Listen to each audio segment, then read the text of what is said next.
Bem, olá pessoal, essa é a nossa 25ª aula de grego e creio que se você chegou até aqui é porque você realmente tem interesse em aprender a ter conhecimento do grego bíblico ou do grego koiné.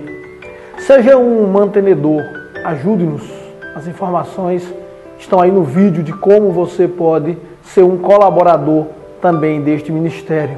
Hoje nós vamos falar mais uma vez sobre vocabulário, vamos acrescentar vocabulário, ver algumas coisas novas que entraram dentro da língua portuguesa através do grego. E você vai ver detalhes riquíssimos dessa língua, de como ela foi incorporando lentamente ao nosso idioma. Outro detalhe interessante também para você é que esteja sempre fazendo uma revisão e estudando todos os dias. Lembre-se que se você estudar 50 minutos 2 vezes por semana, não é tão proveitoso como você estudar 5 dias por semana de 20 minutos. Mesmo o tempo sendo o mesmo, você vai ter mais tempo, vai ter aquela obrigação rotineira com a língua. 20 minutinhos cada dia é melhor do que você pegar apenas 2 dias e estudar os 50 minutos do início ao fim. Outro detalhe também muito importante para você.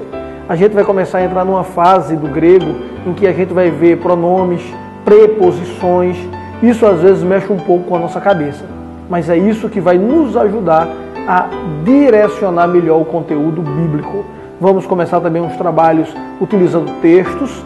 Vamos ter estudos em algumas cartas bíblicas, entre elas Gálatas e também Coríntios, para a gente poder entender melhor como aplicar o que a gente vem estudando até agora e como é que a gente deve estudar.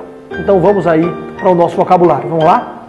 No vocabulário de hoje, a gente vai ver que algumas palavras e nomes próprios vão estar dentro do processo de forma bem clara e a gente vai descobrir que a gente utiliza-se de algumas palavras, principalmente de nomes próprios, como se eles fossem nomes de batismo quando são junções de nomes. Eu vou te explicar isso daqui a pouquinho.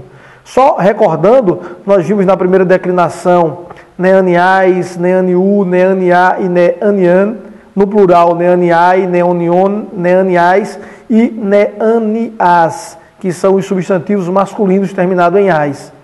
E nós vimos também lá o paradigma do profetês, né, que pertence também à primeira declinação, que é profetês, profetu, profetê, profeten, profetai, profeton, profetais e profetás. Agora vamos ver o vocabulário. Começa logo com esse nome aqui, dá uma olhadinha. Esaías. Esaías é um nome próprio. Elias. O próprio Neaniás. Ou Baptistes. Se você olhou esses nomes, você viu que todas as terminações da masculino da primeira declinação, né? Eles terminam em as ou vai terminar em es. Veja que Elias é Elias, Esaías é Isaías, Neaniás, que a gente já viu, moço e jovem. E agora Baptistes, que significa batizador. O que batiza? Isso não é um nome próprio. Isso aí é parecido com aquela ideia do Francisco de Assis, que as pessoas acham que Francisco de Assis é um nome próprio. Ele passou a ser nome próprio no Brasil, mas a origem dele não é bem essa, né? Francis, francês, Francisco é um pequeno francês, de Assis é da cidade de Assis. Então, na verdade, o nome Francisco de Assis não é um nome próprio, mas o nome dele, por exemplo, seria João. Francisco de Assis seria o apelido, ou seja, ele é um pequeno francês da cidade de Assis. A mesma coisa a gente vai ver agora com João Batista, veja só. Evangelistes, que é o evangelista, ou o que traz as boas novas. Zelotes, é o zeloso, né? O zelote. Nós temos o israelites, que é o israelita. Ioannes, que é João, outro nome próprio aqui, João. Cleptes, cleptes. Lembra da palavrinha do que veio para o português, que é cleptomaníaco? O que é o cleptomaníaco? É aquela pessoa que tem mania de roubar. Então, cleptes, na verdade, é ladrão. Entrou no português, a gente chama o cleptomaníaco. Agora você já sabe que esse cleptomaníaco é exatamente porque é um ladrão, mania de roubar. Crites. Crites é juiz. Olha essa palavrinha também como entrou no nosso português. Crites, juiz. Por que crites? Porque vem da palavrinha critério, julgamento, peso, ver o que é melhor. Então, crites é juiz. Matetes, ou aluno, discípulo. Margarites, é a pérola, né? Daí aquela palavrinha também do nosso português, a margarida. Mesites, né? Meso, a palavrinha aí, mesites, ou seja, vem de mesos, lembra de Mesopotâmia, né? Potamos, rio, mesos, meio, meio do rio, então mesos é meio, medida. Então, você vai entender que mesites, como é medida, ele é um mediador. Funciona como se fosse um juiz também.